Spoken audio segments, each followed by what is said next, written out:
All right. That was quite an opening. I'm Richard Rempel. I'm host of Vintage SF, and I'm here with the host of Liminal Spaces, Chris. And Chris is not in Albuquerque, even though we'll probably talk about Albuquerque Oh, yeah. today.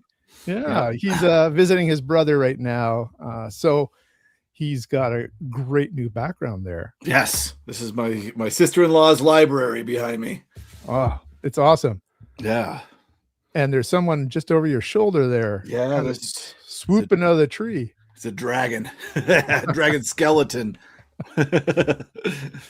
So Chris and I last had, I can put this on the screen here even. We last had I have to remove this one. Try this again. There we go. Yeah. We last had a live when I was in Albuquerque, and we did talk a little bit about Pluribus at that time. We actually even put that in as our thumbnail. If you have watched Pluribus, you know what the Sprouts Farmers Market is about, why it's there. And we had a great time. It also has lots of books that we had in book halls and books that we traded with each other.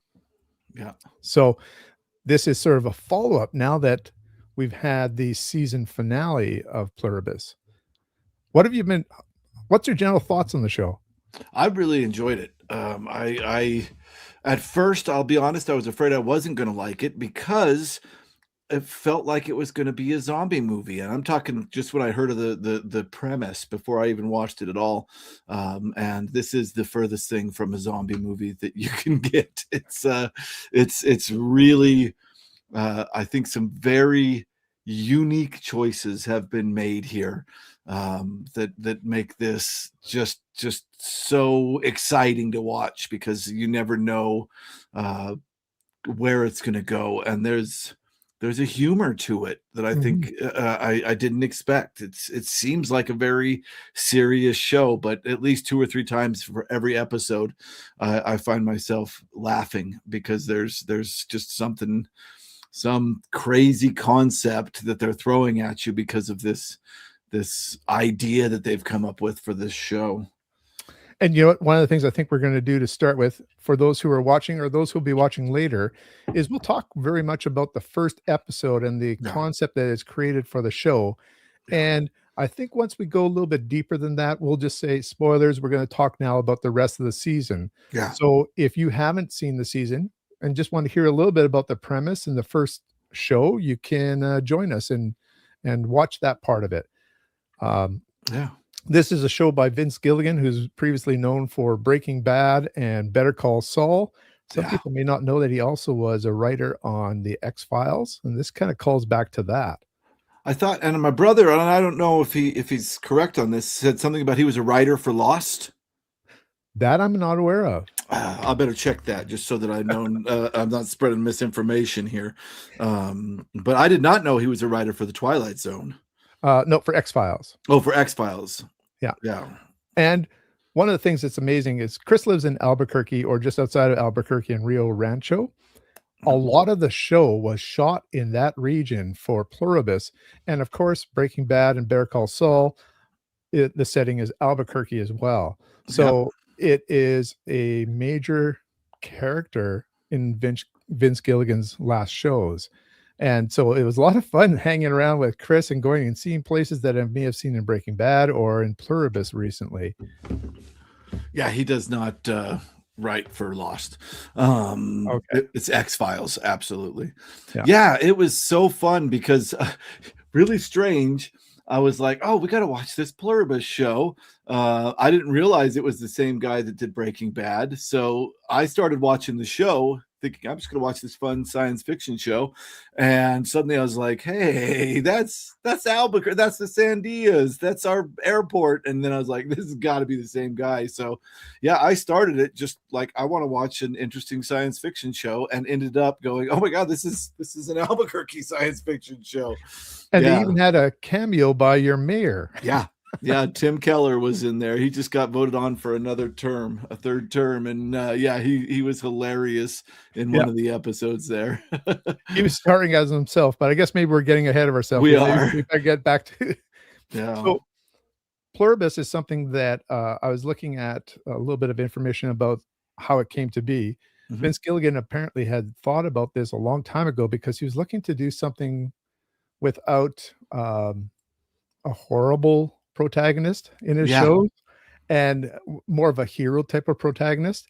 And he was originally thinking of a male protagonist, but then when he worked with Rhea Seehorn, she starred as Kim Wexler in Better Better Call Call Saul. Saul. Yep. He just wanted to make this a showcase for her as well, and so married those 2 ideas together, and that's where the genesis of how this came out, and of course, it's more of an X-File idea, Yeah. as we got here. Yeah. So, we got some people here, maybe we should just say Yeah. hi. Yeah, I absolutely. don't know if Chocolate Monk is here right now, but before we started, he came in with a woohoo. Uh, we have, I believe, from Buchdeckel. Germany, Yeah. Buchdeckel. Yeah. All right. Thanks for joining us. Yeah. And we have Joseph. Hello, Hi there, Joseph. Joseph.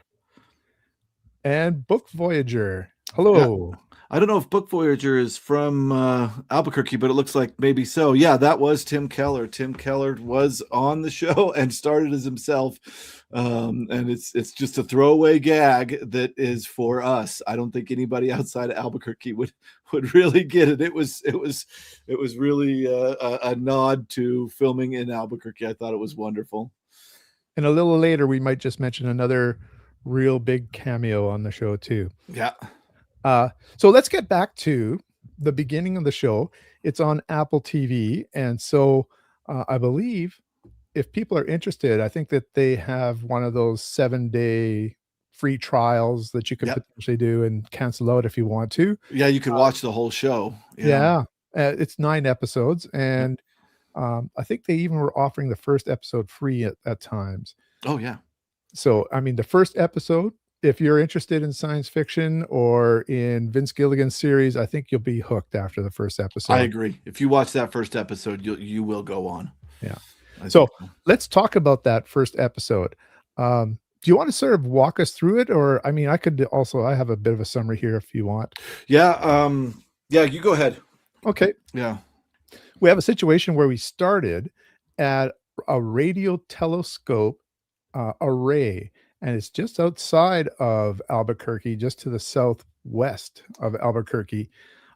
Actually, last year I went there, and some pictures on my site come from there. I reviewed Contact by Carl Sagan Which when was I had gone also out there, filmed there. which was filmed there, Yeah. and very much is the feel of the beginning of this episode.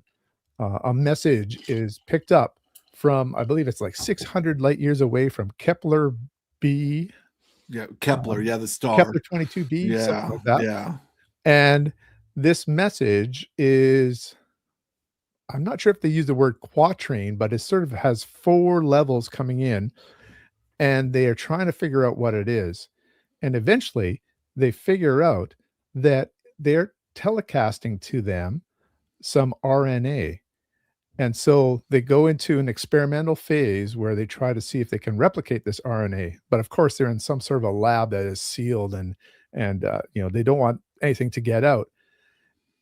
They infect rats with this RNA, and we see next people come into the building who are there to destroy their sequence of rats because it hasn't worked. Right. But an accident happens, and this RNA infects one of the people who is meant to destroy it. And there's a comical, horrific way that it starts to spread in humanity. There's some amazing scenes in there in terms of how it propagates itself and how it spreads. Yeah. And then we meet our main protagonist, who is Carol Sturka. She is a romance novelist, and we meet her at a signing in a Barnes and Noble. She's a pirate romance novelist. That's right. Fantasy. What do they call that? Romantasy? Yeah, she does romantasy. She does Absolutely. Yep. And she's being adored by these fans, but afterwards she gets into the car with her manager / partner, Helen. Yeah. And sort of trashes her own writing and is not a happy camper. In fact, Carol for a lot of this series is not a very happy camper, a bit of a sour person, Yeah. you might say. Yeah, she looks at the negative Yeah, of everything constantly, I think. which Yeah. is good because this show is about being happy, Yep. essentially, if you've seen some of the promos for it. Yeah. So it's a counter to that. Yeah. Uh, so anyways, they returned to Albuquerque from a trip, and they ultimately people around the world are getting infected, and it's just spreading and spreading and spreading, and it's rapid. We're talking just a couple of days that it's spreading throughout the entire world because of the ways that they decide to try to spread it. Yeah, the people that are infected, it seems like their whole goal is to spread it. Like, Yes, that's all they care about. Don't they eventually, once they've taken over a large chunk, I think they start dropping it from airplanes, right? that's right. They have Yeah. chemtrails in the air that they see. Yeah. Yeah, and it's an imperative, a biological imperative on their Yep. part to do so. Yes. Which we'll get into deeper, I think, Yeah. when we talk about themes. Yeah. So I don't actually want to spoil everything in the first episode, but know that everybody in Albuquerque is infected except for Carol.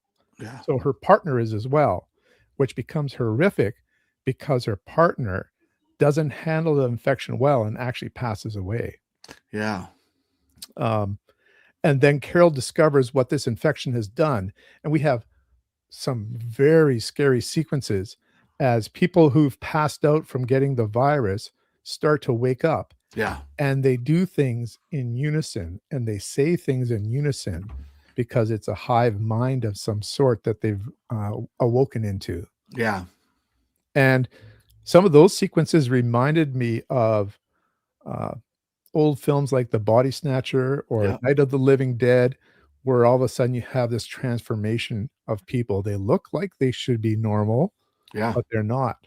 Yeah. Um, in fact, I think that they filmed it almost in a way that reminded me when she was riding around the half ton with her uh, partner in the back of the half ton trying to take her to the hospital. Yeah.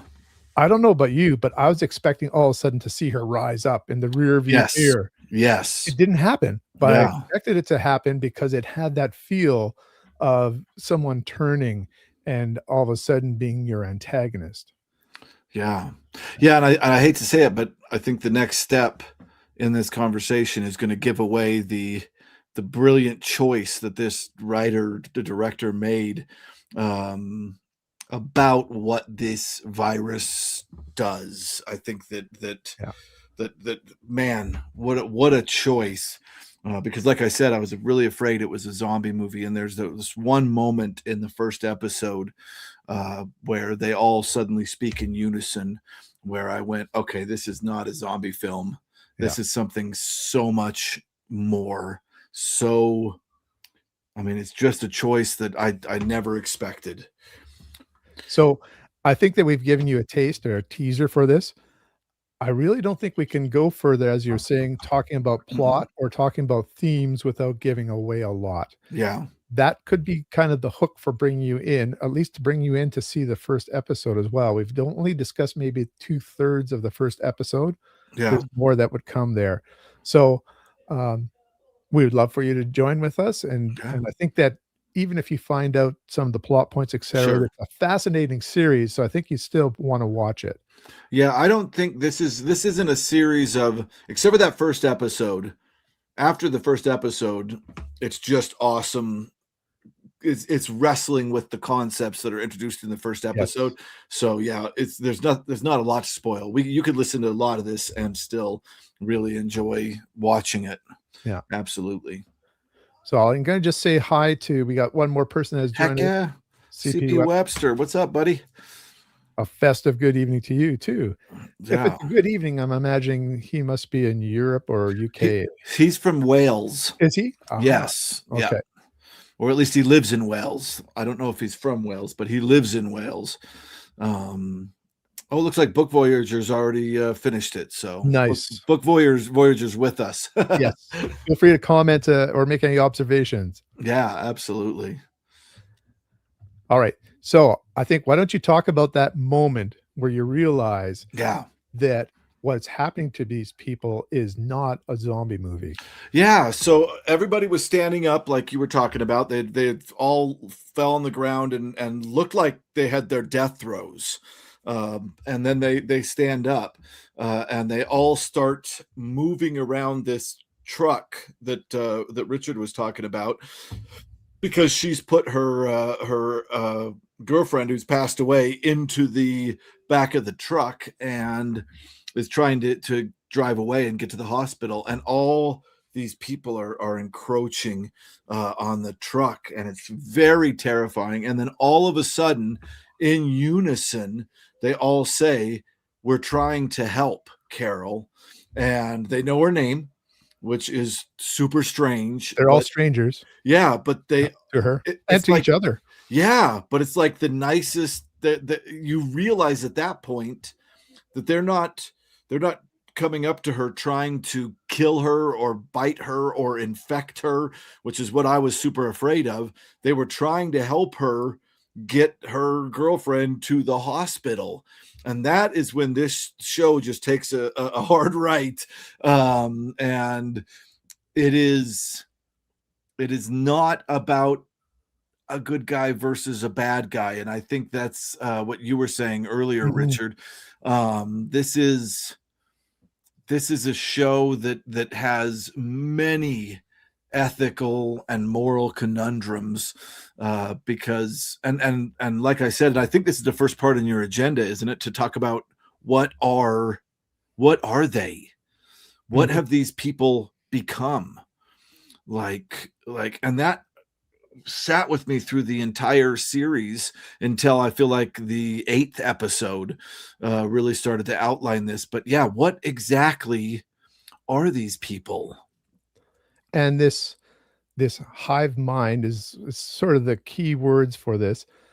It's everyone in the world except for 11 or 12 others than Carol. 12 or 13? Oh no, 11 or 12. Yeah. Yep. Yeah. And so towards the end of the first episode, Carol is turns on the TV looking for a Oh channel, my and gosh. there is a man at the White House podium for their press room who has a message underneath, scrolling, "Pick up your phone, Carol," or something like that, and she talks directly to him, and he tells her what has happened, Yeah. and we get a very cursory beginning explanation of what has happened here, Yeah. Yeah. It's and it's it's brilliant. Yeah. that's kind of how it ends, and she's just terrified. Yeah. You know, uh, she doesn't wanna let them have her girlfriend, her partner's body. Right.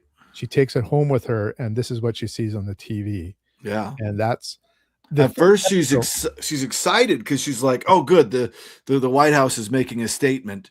But then when she turns on the sound, the person at the White House is speaking directly to her, like calling her by name. It's yeah, it's really really creepy. But yeah, suddenly these 13 people that didn't catch the virus are really important. They're really important. And they're known to the Yeah, ones who are the hive mind. In fact, Carol's the only one in the United States, in North America, yeah, that is immune for some reason. yeah. So, I'm just gonna go to a comment here. There's a slow burn. Vince Gilligan's series generally have this slow burn. I would say Yeah. that the pilot or original first episode didn't have a real slow burn. It was moving Yes. with revelations coming up. Yeah. And then I think it does slow down. But I don't know about you.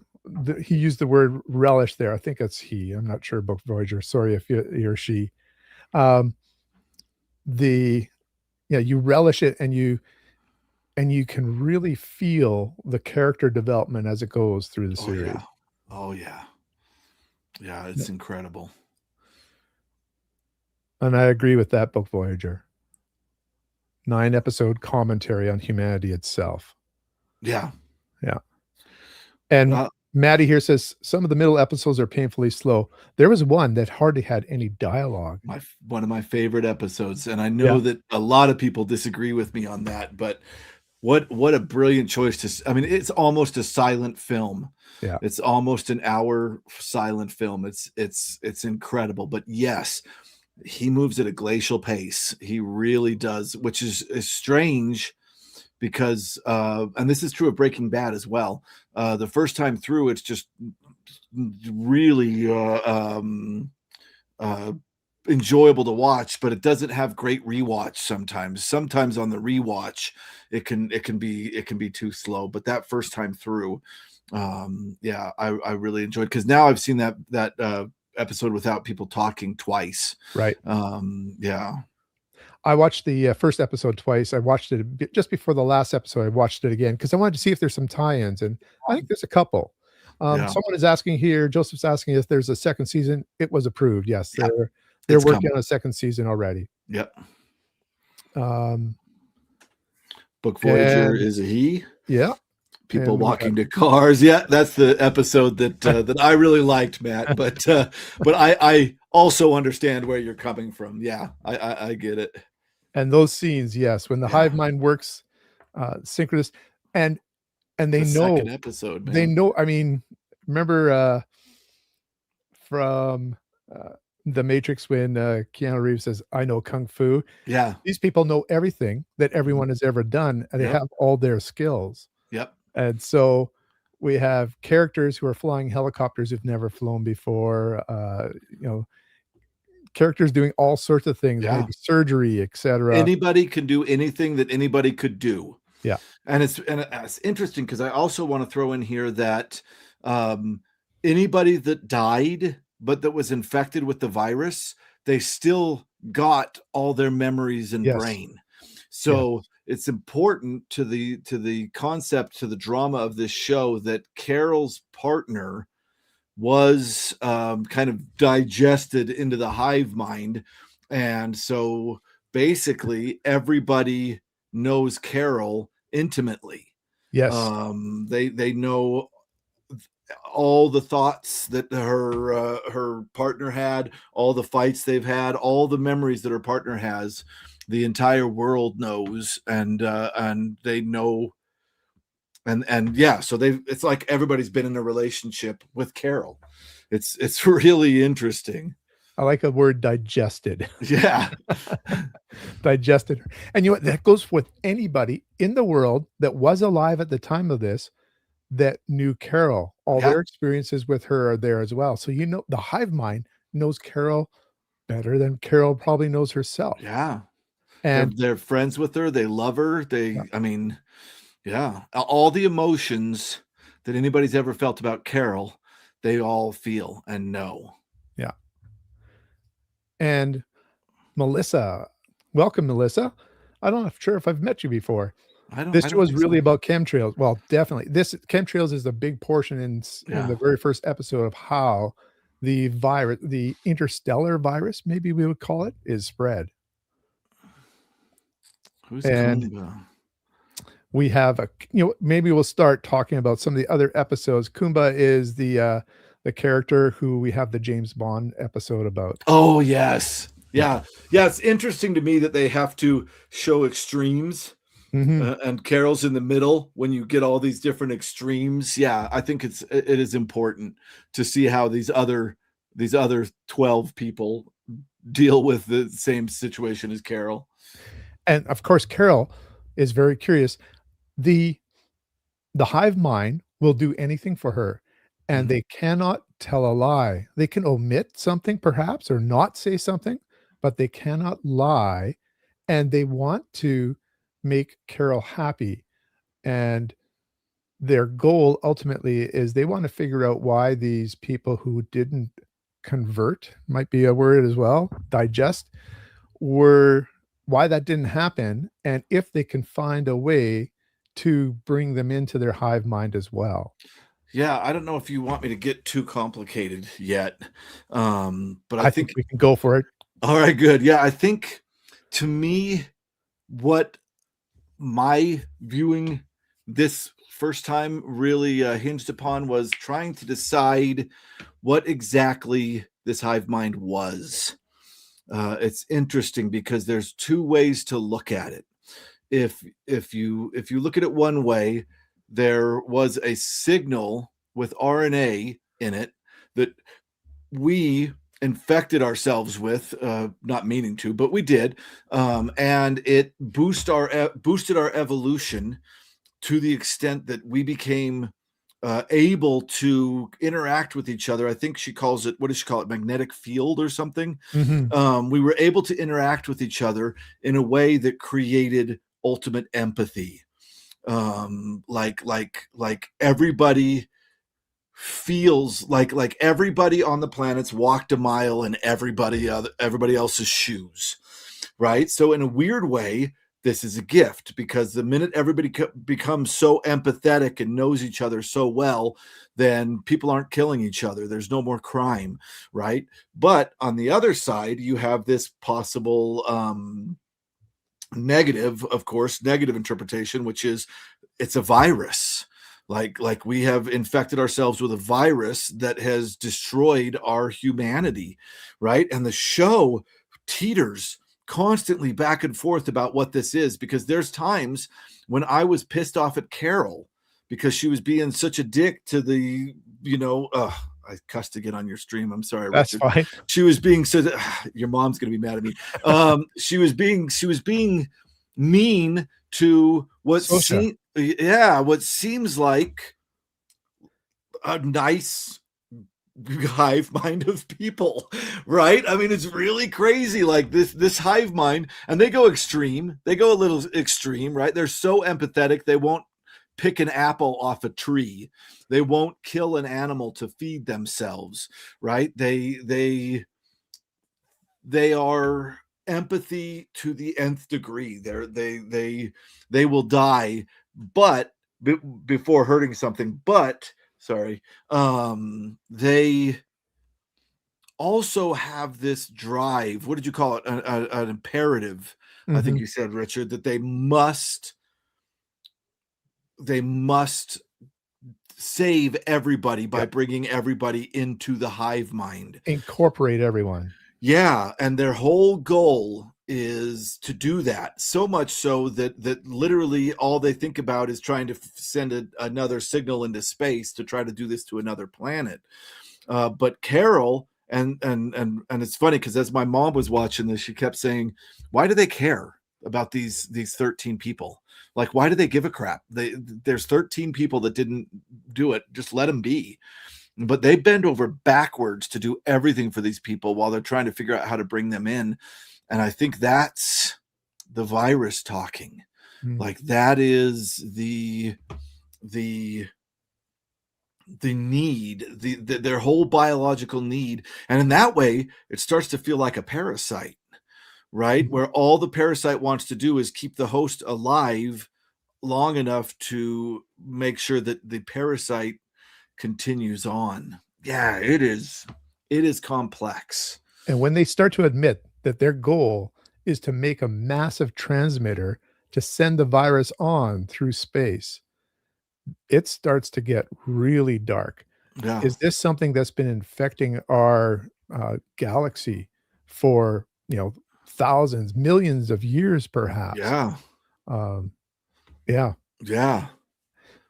Now, I think what we should do is in episode 2, we got introduced to somebody who was a chaperone to Carol, who was supposed to be the lead person to identify, the hive or represent the hive mind to her, a companion of sorts. And it's very interesting how they introduce her because they take a person who's off in another part of the world and they stop what they're doing and someone gives up their truck, they drive it to the airport, someone opens up a plane for them that's already started, and they go into the pilot seat of the plane and they fly to Albuquerque, and then they go have a shower. I think was even in the airport Yeah. somewhere. Yeah, she Um, she literally starts derobing as she's walking yeah, through the airport. And I think it's awesome that none of them talk.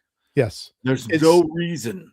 it's just the hive mind doing Yeah. the synchronous type of work that they need to do. Yeah. And so eventually this person arrives, and her name is Zosia, Zosha? Zosha, Yeah. Zosia, Yeah. and Zosha is a representative of one of the cover images of the lead love interest that is in the romance novels.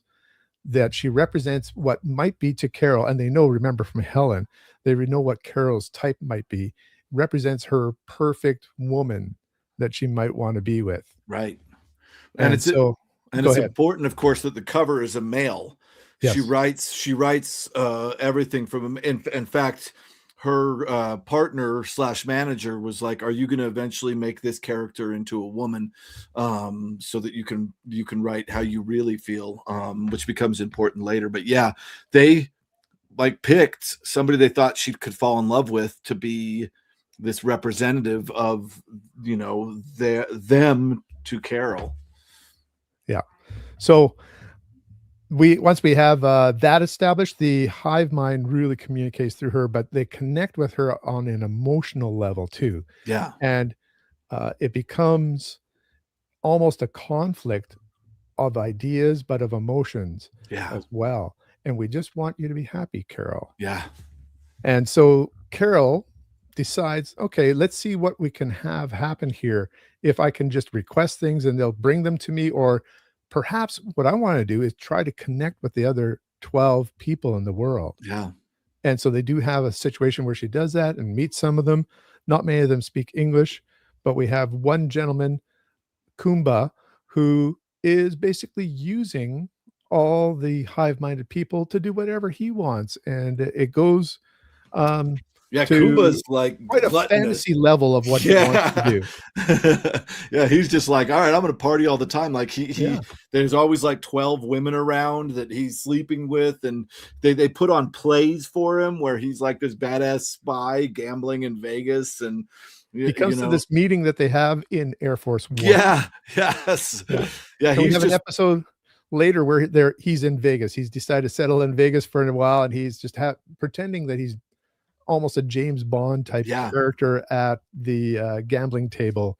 And so we have a variety of responses to this, yeah, and it looks like no one is outraged like Carol. Some people are very happy that yeah, they have their children still, and their child may not have turned, but they want to find a way so their child can turn and join them.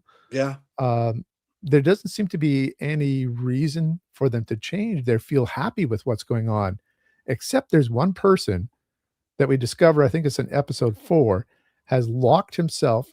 He's in Paraguay, has locked himself in storage units where he's a manager and will not see people at all and is trying to figure out what's going on. Carol tries to call him actually from the plane on her way home, and he doesn't believe her that she's not infected until she gets really angry at him, and they have a bad exchange. And we don't really see what'll happen with that. It's the seed that's planted, and the character's name is Minosis. yeah, Moses. Eventually, Minosis realizes that Carol might be the only other person like him who wants to end this hive mind or to save people potentially. And so he begins a long journey, 9,000 kilometers from Paraguay to Albuquerque, not wanting any help from the hive mind. Yeah. Yeah, it's so weird because this hive mind is so disarming. And they're disarming in the most interesting way because there's times where, like I said earlier, I'm literally like, why are you being so mean to the hive mind, Carol? And we have to remember, like, and I feel like the minute I start getting too much for the hive mind, Vince Gilligan's smart and throws something out there like, no, this is the creepy hive mind. This is messed up. You shouldn't be on their side. And he goes back and forth with this, but it it reminded me a little bit the way that these hive minds are so. There's a conversation where she says where they're first talking about the fact that the hive mind is working on a way to try and get Carol to join the hive mind. And she says, I don't remember you asking anybody's consent for joining this hive mind of yours. And the hive mind through Zosha responds, you wouldn't ask somebody's consent if they were drowning and you wanted to save them. And I think that really put into perspective like how much of a biological imperative it is for this hive mind to bring people into it. Like to them, everybody else is in pain and drowning, and the only way to save them, the only way to show love for them, the only way to do anything is to bring them in. And it kind of reminded me in a small way, and I hope this isn't too controversial, of growing up in Utah, of being part of the Mormon culture. I think that there's an almost religious aspect to this, where the hive mind kind of represents this kind entity that has a desire to make everybody like it. Yeah.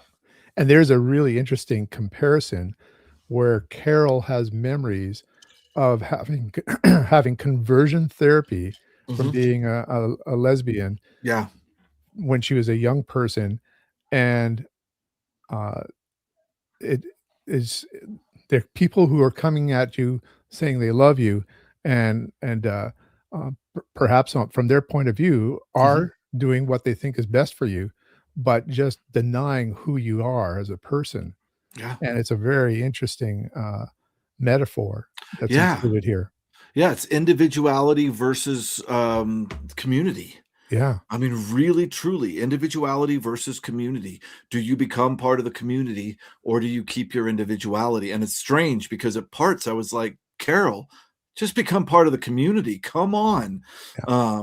And then there were parts, like I said, the minute I started thinking that, and I don't want to jump ahead too far, but there were times when I started thinking that when he suddenly goes, oh, we can jump halfway through there.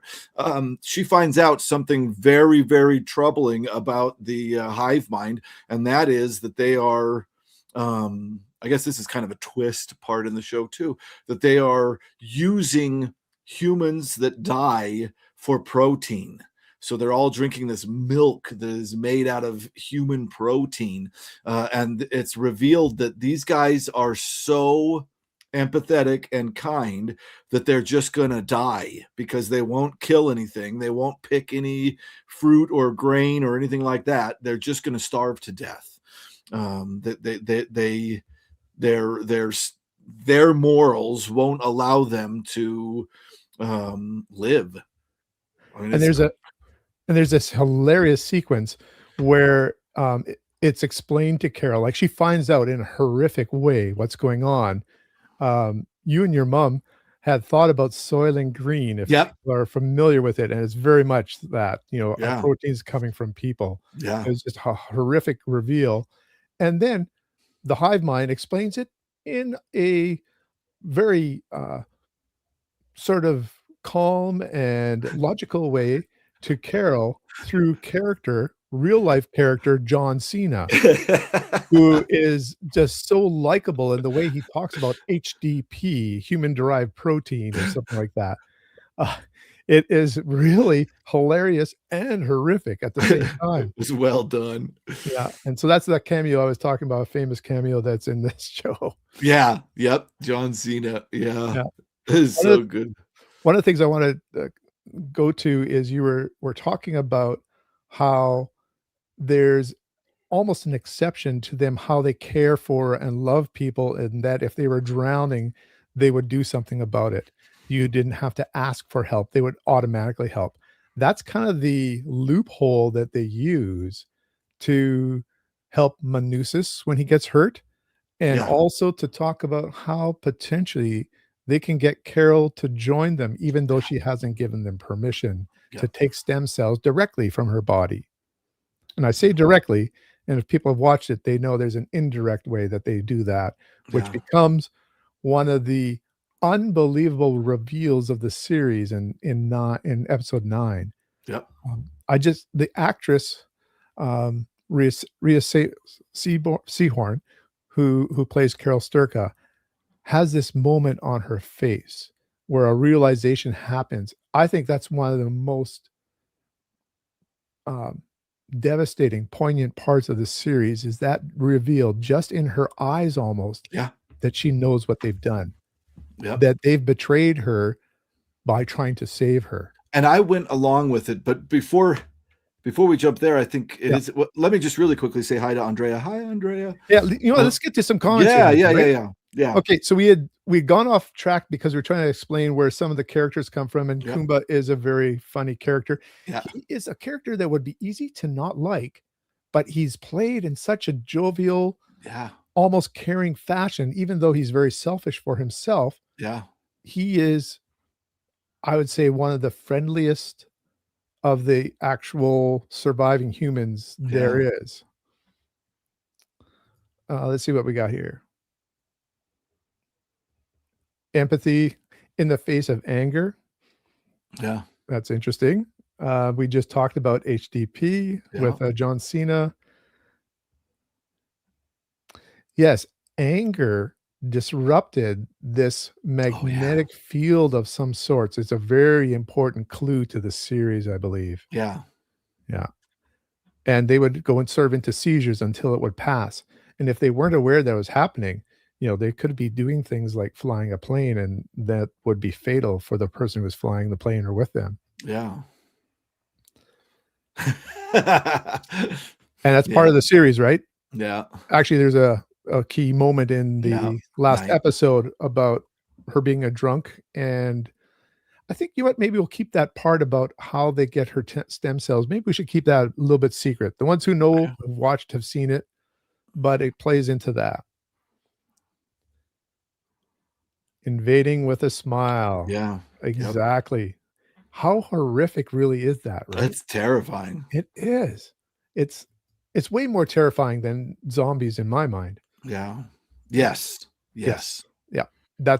That's who they, and she resembles Raban, even in the characteristics that is described, I believe, in the novel that Carol has put on her perfect partner. Yeah, so that Chocolate Monk was referring to that they specifically chose the perfect partner. Right. And yeah, and the hive mind is like, it's true, we did. Like they won't lie. Yeah. It's true, they do. And Maddie, yep, that's what we had chatted a little bit about. And it is all love and betrayal. Yeah. The betrayal, and as I was talking about it, the betrayal that Carol feels in episode 9 is just heartrending. Yeah. Yeah, it's weird. They insist upon themselves, and Yeah. they're kinder. They are the most selfless seeming people, but in the end, they insist upon themselves. They will do things their way, Yeah. like straight up. Hi, Andrea. All right, let's get to this Yeah. part too. Heck yeah. There's in episode 9, there's a tour around the world with Sosha and Carol where they're in love, and Carol, They're dating. She's yeah, dating the whole world. And I think that's an important part yeah, because she starts a relationship with the whole world. And the first time that she stays over with her, they're sleeping in this room with everybody in Albuquerque. I mean, it is strange because Carol gets into a relationship with this hive mind, and it's brilliant. and one of the scenes has them by a pool, and Carol is reading Left Hand of Darkness. Yeah. I don't know. I have a comment or two on that. Do you want to say anything about it? I do not, because I haven't read Left Hand of Darkness yet. Oh, Yeah, so go by ahead. Ursula K. Le Guin, Correct. classic novel of a person sent to a planet to try to get them to join their circle of planets called the Heinous Cycle. And this planet has evolved because they've been separate from humanity for thousands, maybe hundreds of thousands of years. They've evolved to be androgynous, except at the end of the month, they become either male or female, and they can switch. So they could become either male or female, and it depends on a few things. And the character who has gone there, Gently I think is his name, Hmm. is experiencing, a sort of a shock or not as a person who's supposed to be an ambassador to them, he's not really understanding the society and the culture, and it becomes partway through, about halfway through, he and somebody who's sort of thought of as a traitor to their society have to take a really long journey together across a frozen wilderness, and it really reminded me of this journey that Carol was taking with Sosha, Yeah. uh, as they came to a point where they respected and loved each other, and that's when we got hit with that betrayal later. Yeah. Yeah. Yeah, Yeah. so it's a perfect. Yeah, I spotted it too. I texted Richard. They read it, and Richard, you'd already seen it and thought Yeah. of that as well while you were Oh, watching it. by the way, definitely recommend Left Hand of Darkness to anybody who wants Yeah, to read it. One of the I've heard classic science great fiction novels things. of all time. Yeah, I think we already talked about that. It's Yeah. definitely a jab, which is hilarious. Well, she definitely is not enjoying No, reading or writing it.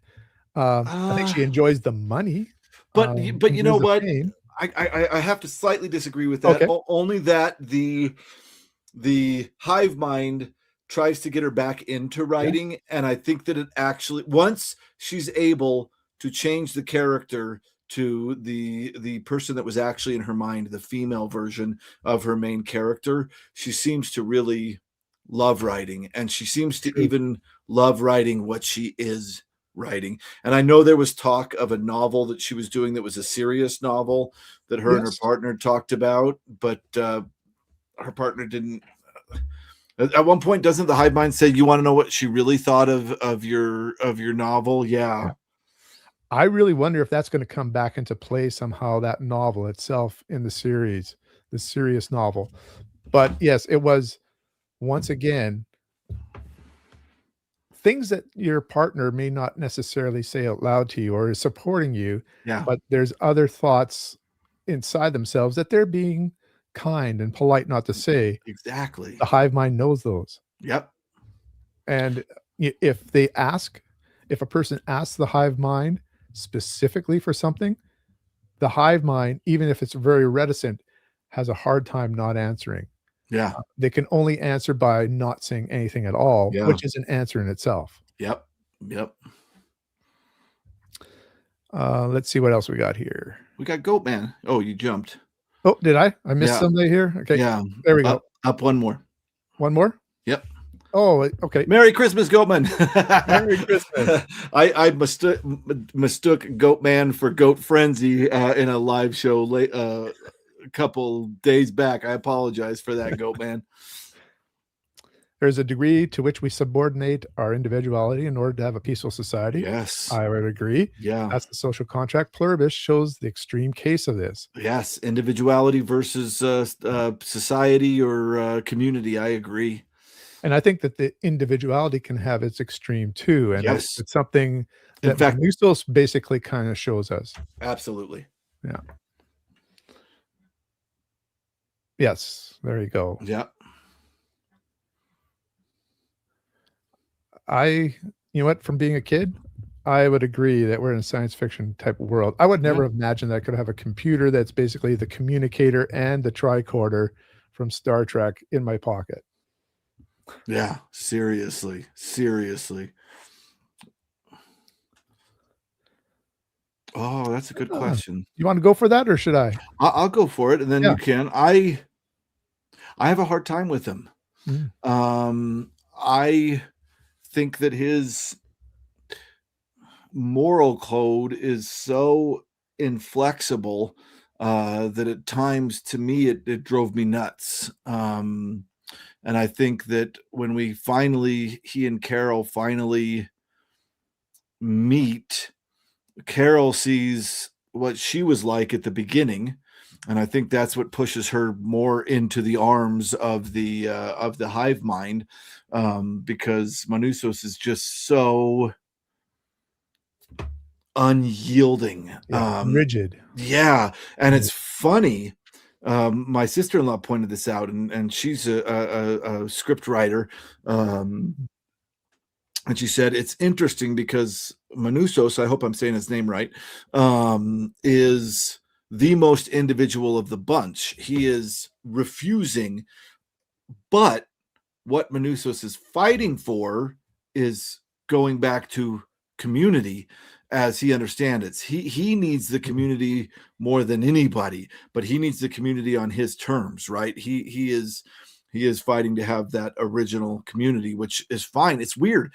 Like there's nothing morally wrong with Manusos at all, but for me, his inability, and I think it's going to change because he sees how Carol does things, and he's like, "Oh, we can manipulate these hive mind people." And we see that in episode 9. We see him Yeah, slowly change. There's a but hilarious scene where Carol uses her phone to translate because Manusos yeah, basically knows Spanish, and so they're working through the language difficulties, and Carol uses her phone, and he's like paranoid because they could hear them, yeah, and he throws her phone down a drain, yep, and Carol is horrified and stomps off back into her house, and he has this machete that he brought from from Paraguay, and he's trying to get the phone out with this machete to give a peace offering, basically, and to yeah. communicate with Carol again. And it's just a hilarious sequence of trying to get that phone out. He's Carol and I were pissed. both laughing and He's laughing. he's pissed and cussing and trying to pull this out, and it's translating everything. Exactly. The phone is hilarious because it's still on and translating everything that he's saying. Yeah, it's weird because I think a really good reaction to something like this would be to adapt to a situation and use everything at everything that you, At your disposal. yes, to Yeah. try and stop this. And he does the opposite. He will not use anything at his disposal to try and save the world. He is like so like hyper obsessed with being a part of society, with paying for what he owes and all this kind of stuff, which is cool. And we can sit around and think like, okay, yeah, this is a really upstanding man who's doing the right thing. But it's, I don't think it's what the world needs at that point. Like him putting money under people's windshields and trying to pay the hospital, that's not what needs to happen. If he wants to save the world, he needs to use, yeah, I don't know. He's an interesting character because he's extreme. He's the Mhm. opposite of, I forgot that other guy's name.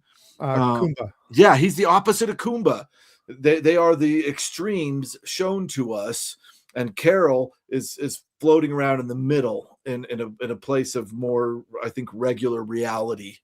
Yeah.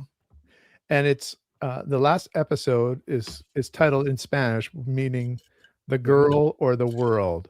And this is the dilemma that Manusos, when he reaches Albuquerque, presents to her as they start to understand each other.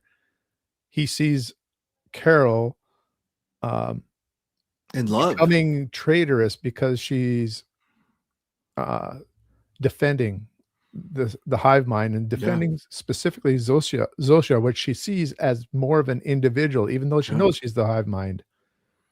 And um, one thing I think we haven't mentioned about Minosos that's really important is when he was in seclusion before we started coming up to Albuquerque, he was Oh yeah. testing out radio frequencies, every single radio frequency, and he wasn't saying anything on the frequencies. He was just listening, and he found one frequency that had some sort of a signal on it. It kind of reminded me of the signal from Yes. episode 1 that they were Exactly. hearing from outer space. Yeah. And Yeah. so this frequency, obviously is gonna play into the future of this series, Yeah. and it's part of the way potentially that the hive mind is connected or communicating.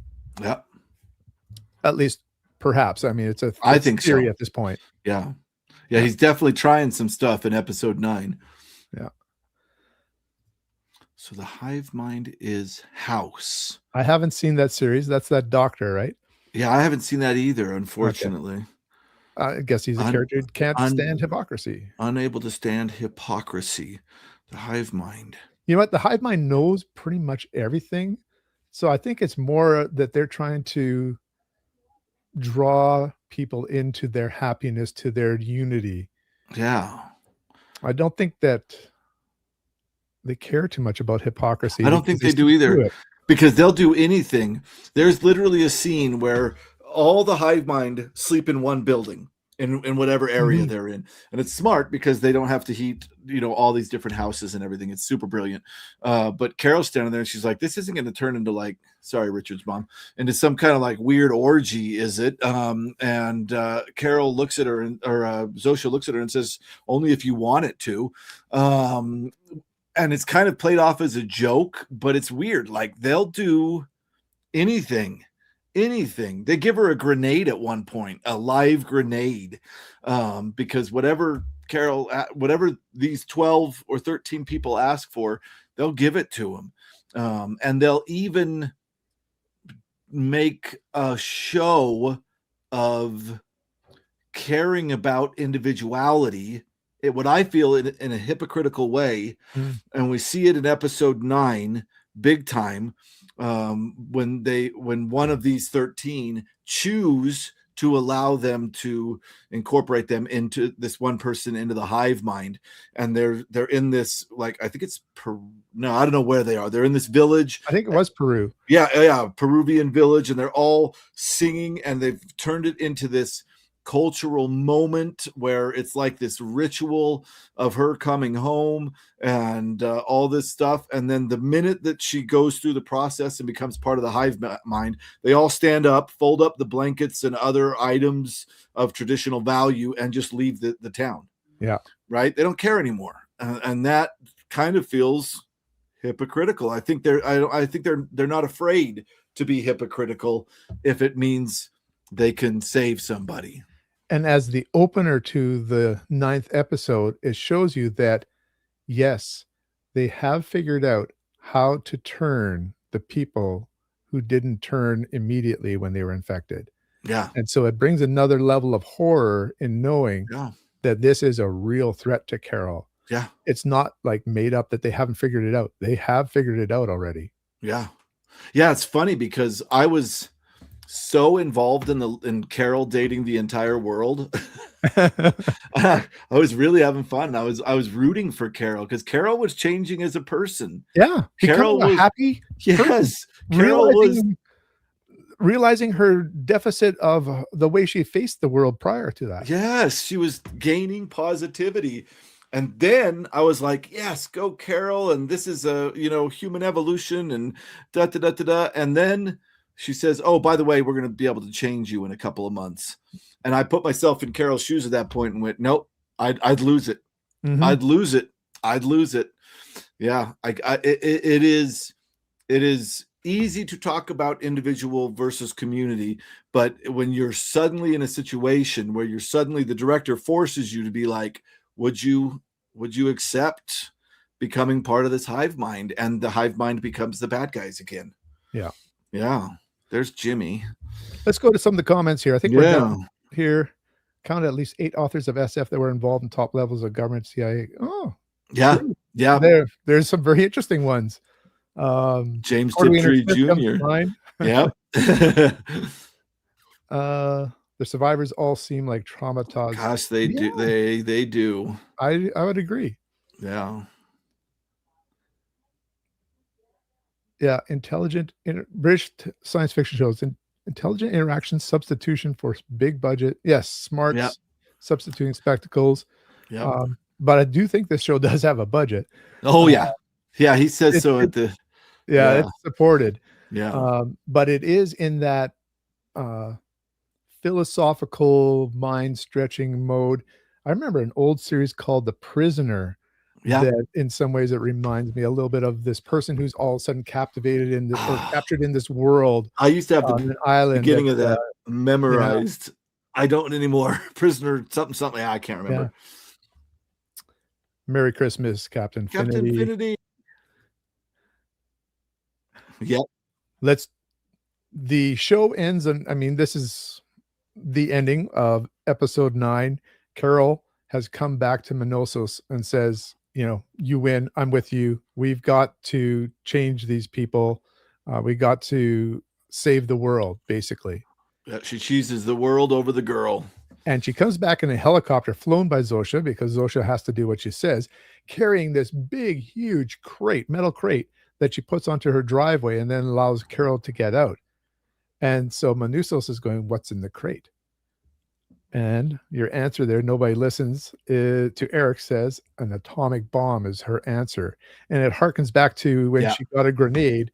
She argues, "Would you, if I asked for it, would you give me an atomic bomb?" And they kind of went and just said nothing. And she goes, "You would?"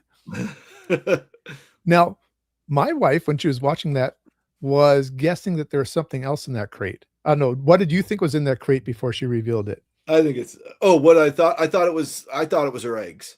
Me too. Or Yeah. my wife too. She Yeah. thought that she had claimed back. Okay, and we were not going to go there, but the way that the stem cell, I mean, we revealed everything else. Yeah. The stem cells they get from eggs that were frozen in the past for Carol if she wanted to Her and her have partner children, could have a and baby. they're using those eggs. And so, yeah, my wife goes, "Yes, that's got to be what it is." She claimed all their eggs again. Me too. Yeah, that's what I thought. And it made me wonder, is Carol lying about their atomic bomb being in there? Maybe in the second season, we'll find out it's just sort of her flippant remark based on, "Hey, they would give me anything. They would give me an atomic bomb." Yeah, that's interesting. We'll have to wait to see. Yeah, a long time to figure that one out. Yeah. But that's one of those theories I have for season 2, that we don't really know what's in that crate. Yeah. Maddie, Carol's jealousy is interesting. Yep. Oh, yes. Zosha loving Manusos the same. That was a devastating line for her. Yeah. Realizing that truly is a hive mind still. Yeah. It reminds her of the Forever War. The Taurus aliens only made peace with humanity when it evolved into a hive mind so that they could finally communicate. Oh, interesting. There's a lot of hive minds in science fiction. Yep. I told Chris when we were texting back and forth, when they were talking, I think it was episode 8 about Kepler B. Kepler B, Kepler 22b, yeah. Or something like that. The planet where this originated from, this signal. Yeah. They talked about it being a world all of ocean. And I thought of Solaris by Stanislav Lem. And that's a hive mind of a planet, or Gaia, perhaps you could think of an intelligent planet. And so, I don't know. I think that they're definitely touching on some very influential science fiction novels and movies and media. Also, the first thing I thought of was a scene or an episode of Rick and Morty, which is hilarious. But yeah, there's an episode where Rick is dating a hive mind. This hive mind comes and takes over this whole world, and Rick and her had dated in the past, and he's dating this entire world, and he's more like Kumba. Is that his name? Yeah, he's more like Kumba. He's like, we're gonna party, and I'm gonna party with this whole planet that's all my girlfriend. But yeah, I always thought that was a really interesting episode of Rick and Morty, and when I saw this Pluribus, I was like, oh, that's interesting. We're getting another dating a hive mind idea. Yeah. Chocolate Monk has an idea here how to defeat them, by creating an EMP that would disrupt, obviously, their communication.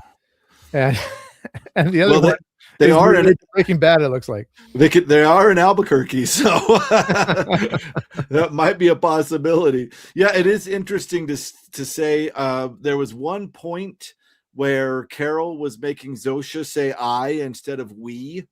Yes. And there's a moment where Zosha just kind of turns off. And I was like, oh, okay, so this is going to be one of those, by Carol bringing Zosha out, it's going to separate Zosha from the hive mind, is what I thought. But in reality, it was just her getting a message. It's kind of like a radio signal. Yeah. Hang on a sec. Yeah, but yeah, it is going to be interesting. I do believe one of the ways that we have to go in the future of this show is they're going to have to start separating people off the hive mind in order to create new characters for the show to continue on. And we'll see how they rescuing some people. Yeah. We'll see how they do that. And I bet you, of course, Carol's going to want to separate Zosha. Yeah. And will Zosha, if she's separated, actually like Carol, or I even be an LGBTQ plus person.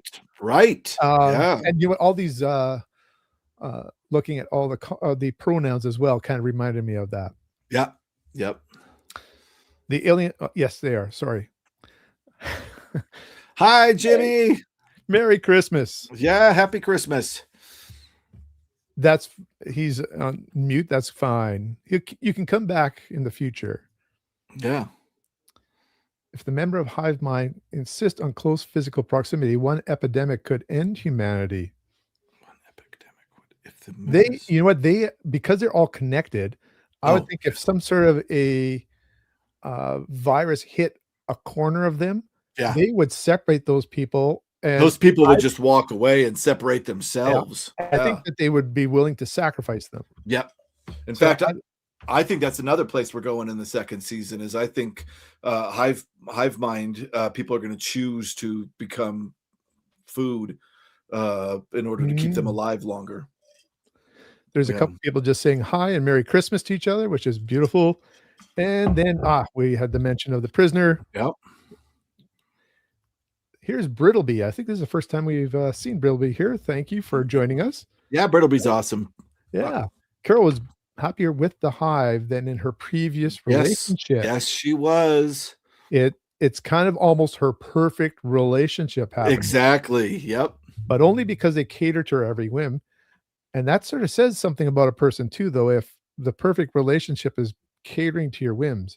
Yeah. The honeymoon period that shatters as she realizes that Zosha loves. I'm going to say absolute. Yeah. Well, there's another one. There you go. Stranger. Yeah, the Yeah. same as she does her. Yep. Yeah.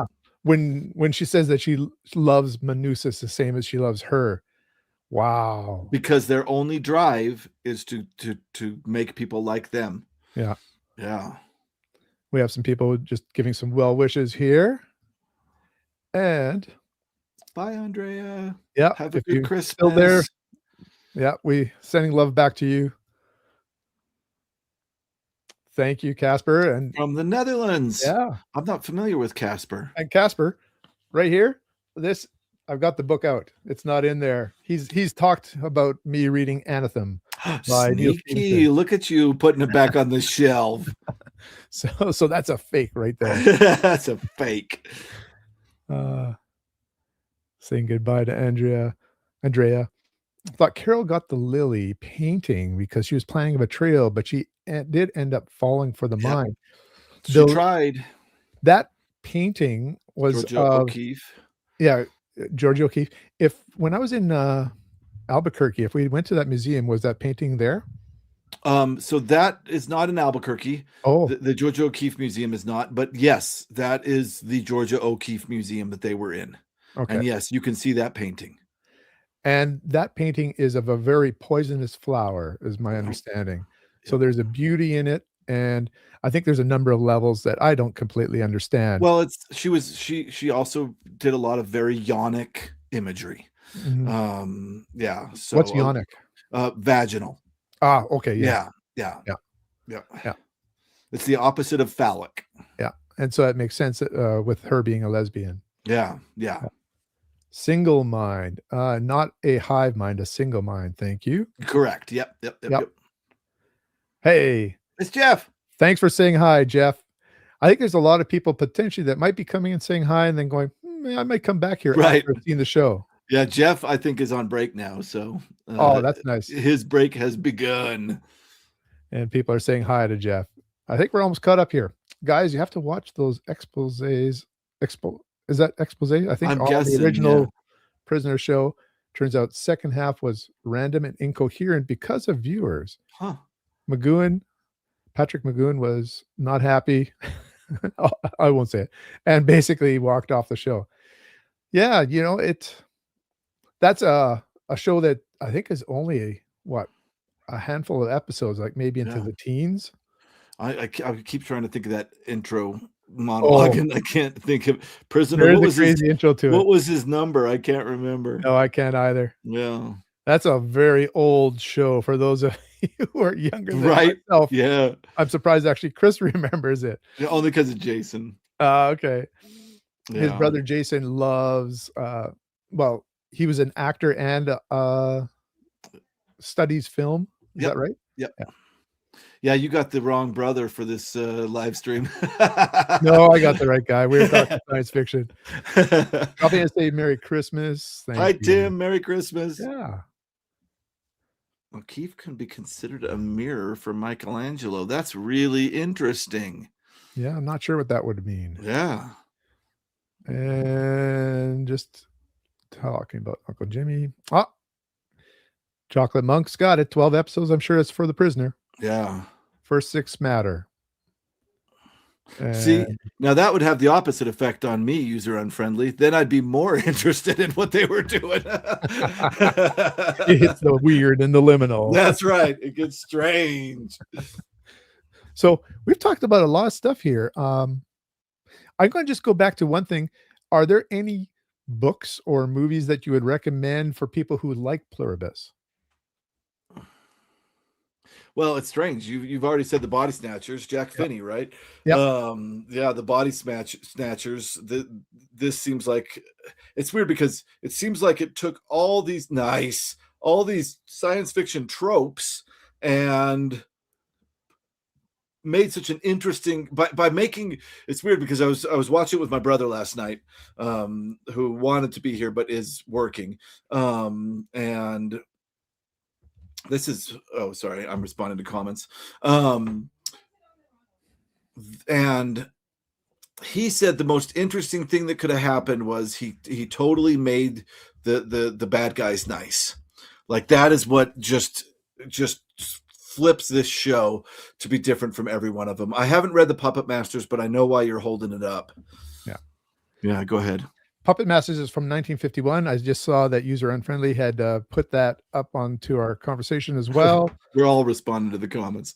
Yeah, and one of the ones I was going to talk about too is Midwich Cuckoos by John Wyndham. I didn't think about that. I loved that book. Yeah, and that's, that is a situation of children who, in some way they seem innocent, etc., but they are a hive mind as well in this novel. It's in a small village called Midwich in the UK, a fictional village.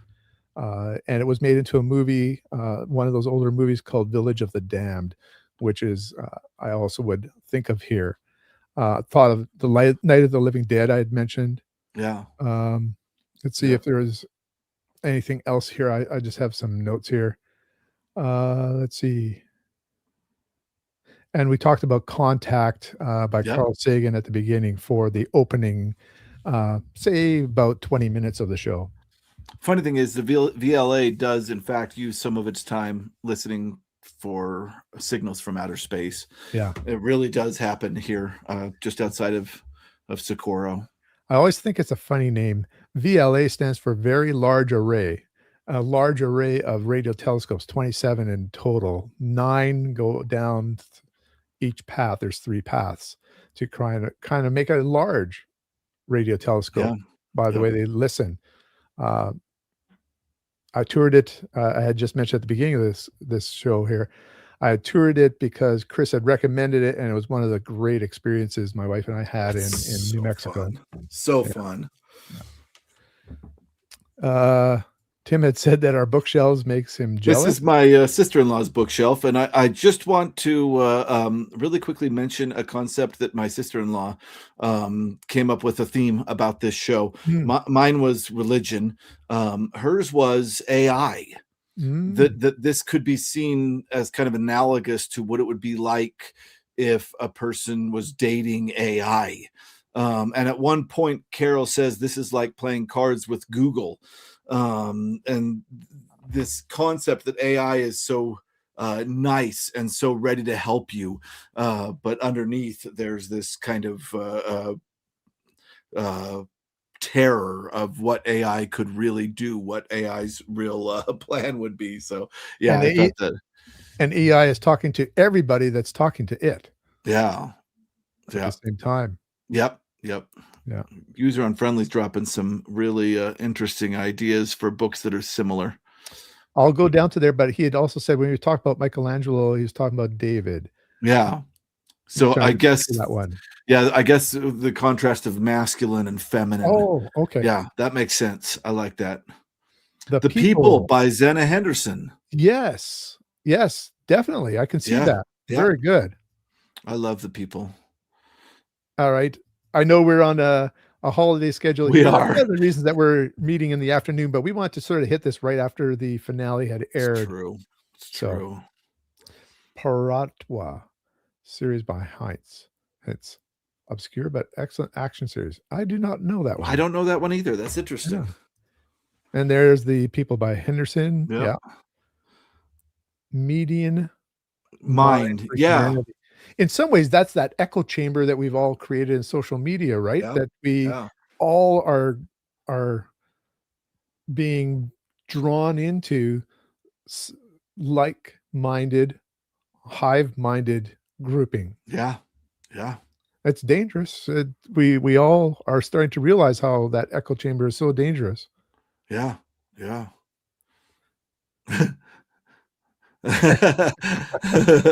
Chris has you've never seen all of Chris's shelves. I've No. visited Chris twice now. He has an unbelievable collection, and it goes beyond one room. Yeah, I shoot in 2 little corners of one room. Yeah. Yeah. And he has some beautiful antiquarian books and fantasy books Yeah. that yeah, someday I think you gotta talk about those a little bit more or There show them off. is a if you go way deep back on the channel, there's a full library tour that I did Mhm. with my phone, just showing off shelves. Yeah. But I'll have to do it more, yeah, more up to my current standard of what I'm filming. I've only done one library tour, but that one, people really enjoy seeing your libraries, Yeah, I think. yeah, they really Yeah, do. yeah. I think it's probably best not to do that too often, though. I think only once a year or 2 years, perhaps. Yeah, Yeah. Although I always have to remember, the video that someone's seeing might be the very first video that they've yeah, seen of our yep, channels. They certainly don't know what kind of episodes I put out a year ago. yeah, yep, exactly. Yeah, I always try to think, okay, everybody's gonna know because I did this video 2 years ago that, this is my other cat or whatever, and, no, it's weird. You can constantly reintroduce things about yourself and your library with no issue. Yeah. Yeah. Somebody doesn't know that I talked about Left Handed Darkness, a year and a half ago, part of the Ace Science Fiction Specials. What's that? I did a series about those. I mean, you could just go on about Yeah.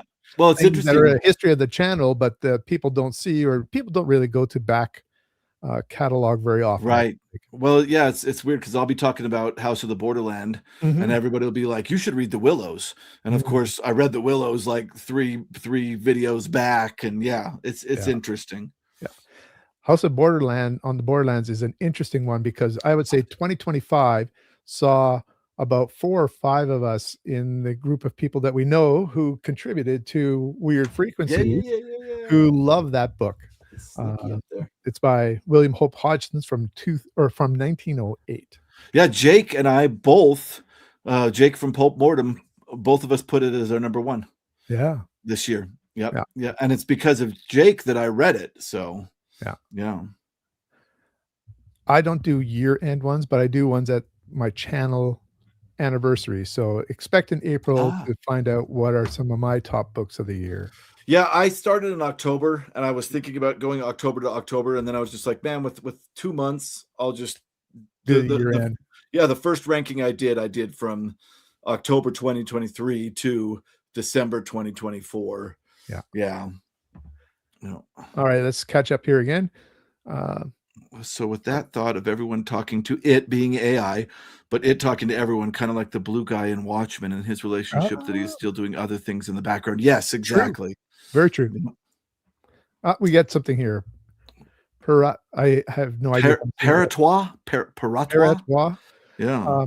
are linked ways that share one mind. Ultimate warriors of binary humans Oh, equipped with some kind of wands that shatter personal shields, unbelievably violent and beautiful. dang. Oh, that sounds like something pretty interesting. Yeah. I think there'd be a lot of people that are friends who'd be into that. Bookdeckle just went and watched the first episode of Pluribus. yeah, just enjoy it over the rest of the holiday. It's a good time. It's a good time. Yeah, if you're looking to stream a series just over the holidays, yeah, that's a great one. By the way, are you I'll go to other comments here. I know that there's another series on Apple that you love. Oh, How would you rate this against Severance? I was afraid you were going to ask me that. I like Severance better. Yeah, I was pretty sure you did. I do. I love Severance. I don't know what it is about Severance. All those liminal hallways and God, and the idea, they're very similar because they both deal with this idea that forces you to make weird moral decisions while watching it. Like the concept of, would you separate your brain so that you didn't have to remember working for awful corporations? And my knee-jerk reaction is, oh, hell yeah. But then, of course, Severance brings up all these ethical questions like, yeah, but what happens to the person that only remembers working at the corporation and doesn't get into any of the fun? And I do like that show a lot. And what I like is that they're both sort of a slow burn, philosophical type of science fiction. Yes. To me, it's Apple's really hitting it out of the park with both of these now, and they have some other really good shows too, if people are interested. Yeah. I'm not shelling for Apple. I know it sounds like I am, but it's just where these series are. Yep. Well, and Apple's doing well with these series. They've had a couple of good sci-fi hits in a row, so I'll give them that. Yeah. As long as the person's collecting books they love and creating personal space to enjoy them in, that's all that matters. And I did notice both of you all shell. Yeah. Yep. Yeah. Oh, it's Deb. What's up, Deb? How are you doing? Good morning. Yeah, I guess. Boy, she's been putting out the reviews lately. There's some good stuff in there. And not even lately. Like Deb is like the most consistent posting booktuber I've ever seen, man. Wow. Nobody talks about Clark. Chris does. Clark Ashton Smith. Yeah, I think. And Mackin. Mackin. And Obscure Lovecraft Disciples. You want to say anything about those guys? I think that User Unfriendly is pointing out that I think that's why my top 10 did well. Yeah, I'm talking about weird stuff. I really am. Yeah. I love it. I would recommend Expanse. I think that was a great series. I haven't read the books, but it's a series that's in our solar system, and it's humanity populating the solar system. And I love the first season. Yeah. But then an alien contact has come into the solar system, and ramifications play out through different political factions, etc. Yeah. Speaking of Lovecraftian horror, I thought you were going to say, when you said Severance, I thought you were going to say Welcome to Derry. Yeah. I haven't seen it. It's good. I mean, if you like horror, it's pretty gory, but man, I had so much fun with that cosmic horror show. Coffee. Here we go. Eggnog and coffee for me. I'm doing Pepsi. Yeah. We've caught up, I think. I think so. Wow. So at this point here, let me just take a look at we talked about interstellar virus. I think it's kind of crazy that they're trying to make an antenna to send a message out. That's going to be a huge, enormous endeavor. Yeah, requiring all the resources that they have. I'm very interested to see if they start making that in season 2. It's interesting that you say that, because one of the things so we watched the series with my whole family. My parents are down here, and my brother and my sister-in-law, and my mom kept bringing up, like, what do these hive mind people do when none of the 14 or 13 are around? Like, what is their point? Like, do they need to drive anywhere or anything like that? And that's where Dana and I started really talking about the concept of this is almost more parasitic than it is virus, in the sense that it keeps its host alive only to spread. And that is why they obsessively, because that goes along with my mom's other question, which is, why do they give a shit about us? I'm so sorry, Richard's mom. Why do they care about these other 13 people? They're only 13 to 7 billion. Like, who cares? But the answer is, their entire purpose of existence is to spread this parasitic virus. That's what they're made to do. So yeah, I think that they will have to. There'll be a biological imperative, like you said, for them to build this tower. It's all they'll care about. Even if they die and starve, it doesn't matter because they'll spread it. They got to keep it moving through space. And I almost wondered if that would be the end thing for humanity. Once they've sent out the signal, they'll basically die out. Starve out, yeah, Yeah. because they've done what the parasite wants them to do. Yeah. Yeah. My mom loves you, Chris. You're fine. Oh, good. Uh, Oh my gosh, I feel bad. You'll have to Yeah. talk to that one. Yeah, Welcome to Derry is a prequel to It, the Stephen King King's book. It. Yeah, It, and it is Stephen King's foray into cosmic horror. So it's kind of a cosmic horror story about an entity that eats fear, and I really enjoyed it. I had so much fun with it. I have not read the books, but I watched the first season on Netflix and I found it fascinating. I did too. And it's funny because my sister-in-law read the books, Mhm. and my aunt read the books, and then my best friend Bo read the books, and all of them, they were like, "Can we tell you about this without spoiling it?" I was like, "Sure," because that's like 3 phone books. Yes. Like that's Too not big. a series that I'm ready to mess around with it anyway. So they were like, "Can we spoil it?" And I was like, "Sure." Each one of them told me all about those books, and none of them told me the same thing. Interesting. There is so much going on in the 3-body problem Very that dense with ideas. yeah, 3 Yeah. different people could tell me spoilers what they thought of it, and none of them told me the same thing. Well, now you've got me tempted to read that in 2026. Yeah, it's a big one. Yeah. It's a big one. Well, Anathema might take me a month anyways. Yeah, that looks big too. Thanks for Enjoy joining us, Christmas. Chocolate Monk. Thank you for joining us, Chocolate Monk. Yeah. Digger Wasps. I like User Unfriendly's like stream of consciousness way of just staccato Yeah, I'm not throwing sure about ideas. you. I don't know. It must be some specific parasitic Yeah, I think it's a could be. parasitic yeah, I don't know. Want to see a remake of the Dunwich Horror. Oh, User Unfriendly. Someday we just have to talk, I think. I've got problems with Chinese novels. Yeah. Hmm. I don't. I've read some good Chinese Yeah. novels, but yeah, it's they're fat. They are fat. Oh my gosh. I wish I had them to hold up. I love how we are getting more world recognition in science fiction. I love reading Soviet science fiction or Yes. some of the bloc Japanese. countries of that time, Yeah. or the Chinese or Japanese Yeah. novels that we're getting. It's so fun to see that imagination in the world. Actually, Yeah. there's one that my friend Bart from Bart's Book Space gave me. I think I have it here. It's short stories from a person from Korea, Bo Young Kim, on the Ooh. origin of species and other stories.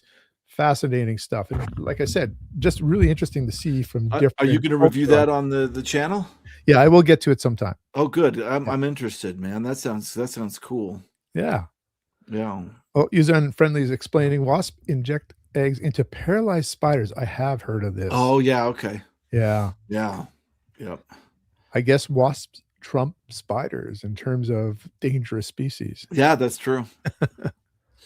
Yeah, the New Mexico state insect is the tarantula hawk. It is a blue wasp that's bigger. It kills tarantulas, and it has the second worst sting, the second most painful sting in the insect kingdom. Wow. Yeah, they're scary. Yeah. I wouldn't want to meet that. No. One thing I don't think we really talked about is that Carol, when she gets close to understanding how she can potentially harm the hive mind, they go, the only way that we can protect ourselves from you at this point is to vacate Yep. Albuquerque, all of us. Yep. And we will not be close to you. You can phone us and there will be a recorded message, and you can ask us for anything you want. But every time she phones, there's this recorded message. And do you know who actually recorded that message? No, who did? If people like Better Call Saul, the Howard, the lawyer, I think Oh, Patrick Fabian is the actor's name, recorded it. And so there's a story about the first time that the actress who plays Carol, who was in that same show too, yep. was supposed to hear the recorded call and she was acting. She had to try to act through it, Because it completely was his voice. recognizing that this was her friend's voice. Yeah, Yeah. that's funny. But I think, and you keyed in on this, I wasn't so sure that Carol was not trying to trick the hive mind when she asked for them to come back. She spent, I think it was about 40 days completely separated, and you Oh, called her one of the loneliest people on earth. oh my God, the way that they showed her loneliness. That was that episode we were talking about where there's almost no words. Like she's driving around, taking herself to dinner, golfing, breaking windows. And every time she's on screen, all she does is sing Mhm. because she's just alone. And this is juxtaposed with I forgot the guy's name again. Kumba. No, Mono Oh, Manosos. Monosos's story, where he is walking or driving trying to get to Carol, and all he does is say English phrases that he's trying to learn to himself.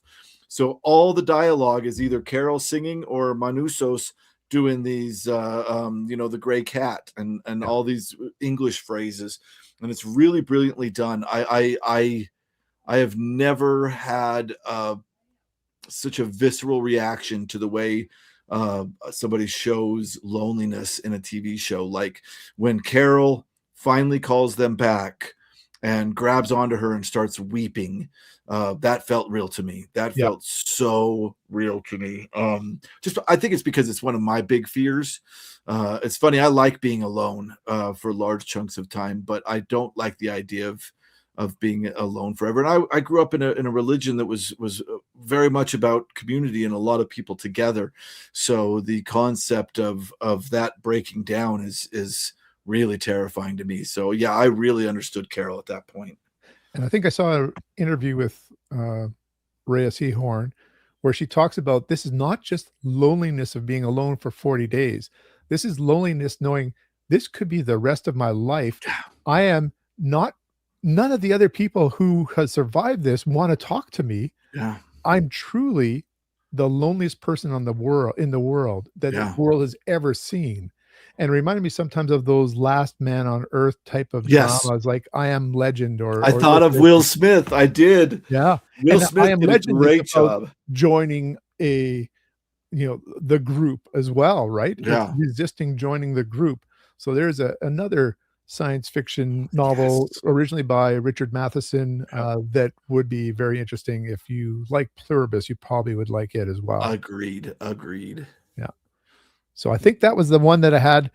We talked about charm offensive. That's basically looking at who is trying to get the upper hand by being loving to each other. Love bombing. Yeah. Yeah. Yeah.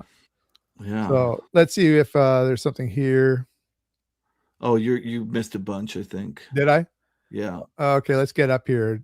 Chinese novels, Good. wasps. Yep. There we go. Now we Yep. go.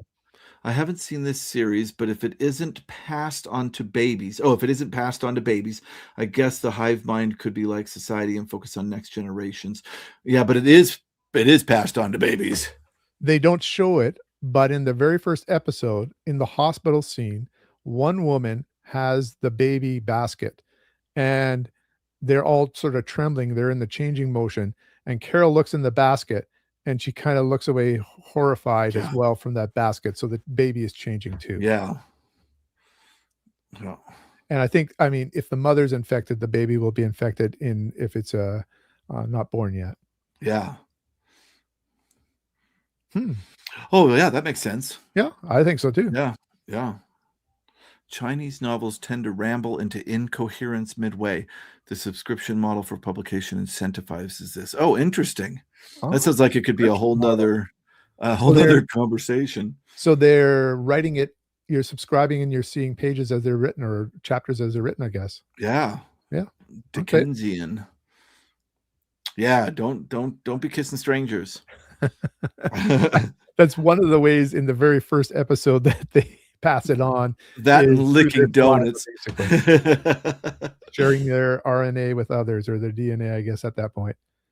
Carol and the immunes are like the only threat to the hive mind, preventing extinction of humanity. Yes, it seems like it. Otherwise, as you speculated, once hive minds broadcast signals into space, it just dies off.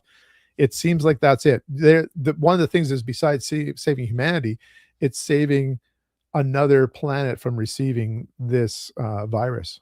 Yeah. Yeah. Yeah. To cut off the spread. You know, I think some of this also kind of comes out of COVID too, in terms of some of the I things they agree. did here. Yep. Yep.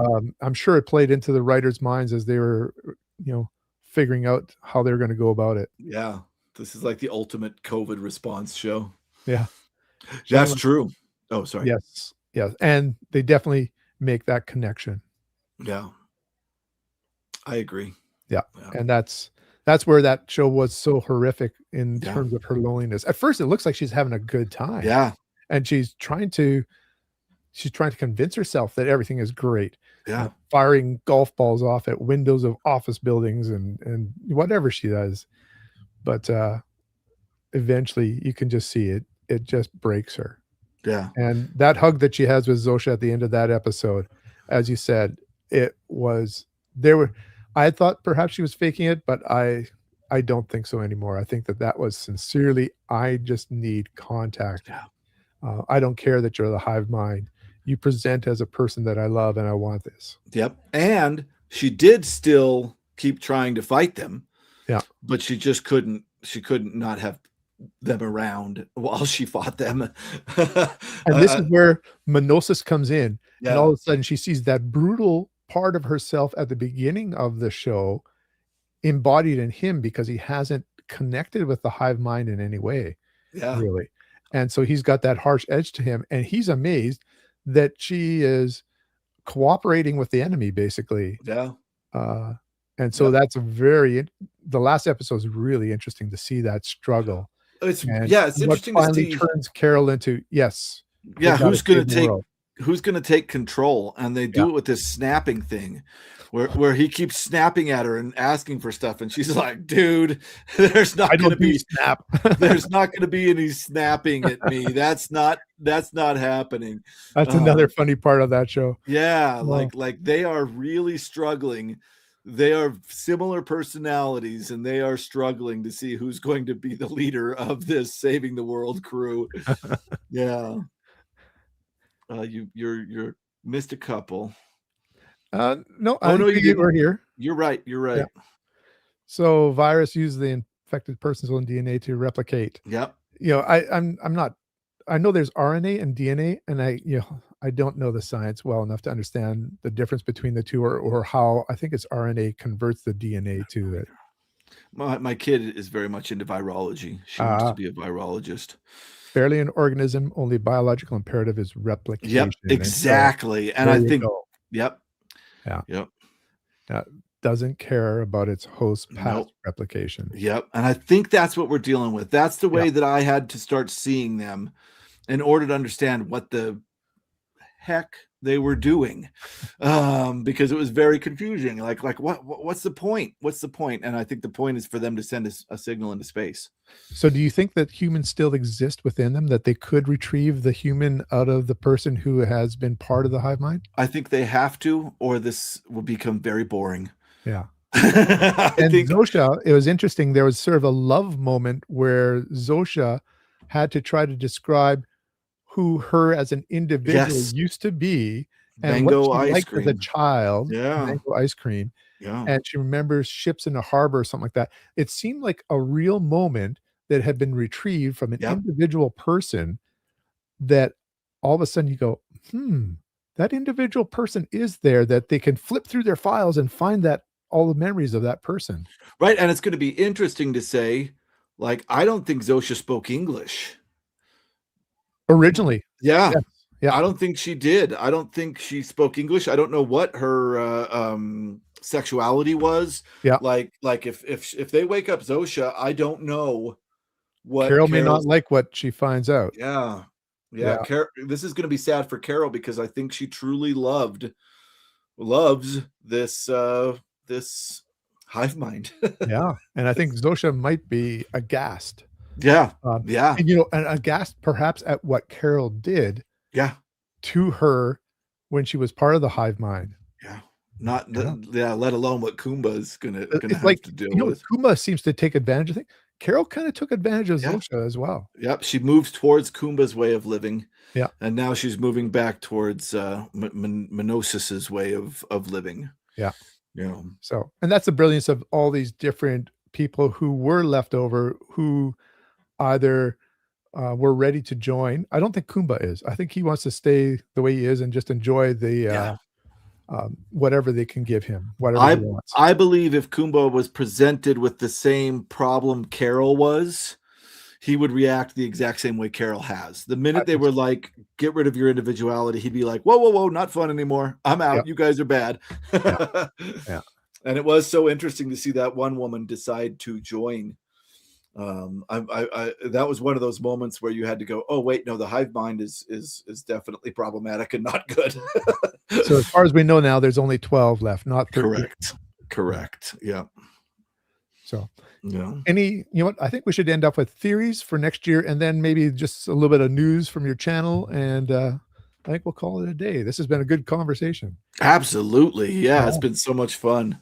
So you have any theories perhaps about where we might go in I season 2? I think I already kinda hit him. I think Yeah. that there will be people that will be turned, and will rejoin humanity, and I think that that will be a large, story about, like, what will that mean?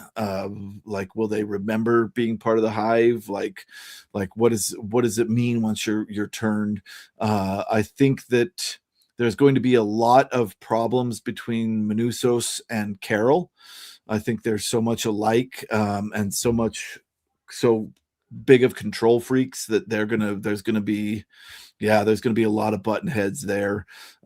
Because one thing we've learned about Carol is that she acts on every emotion she has and really truly goes her own way at any given point. So yeah, I don't think that's gonna work for Minusos, and I think there's gonna be a lot about building this antenna to Mhm. shoot the parasitic code into space.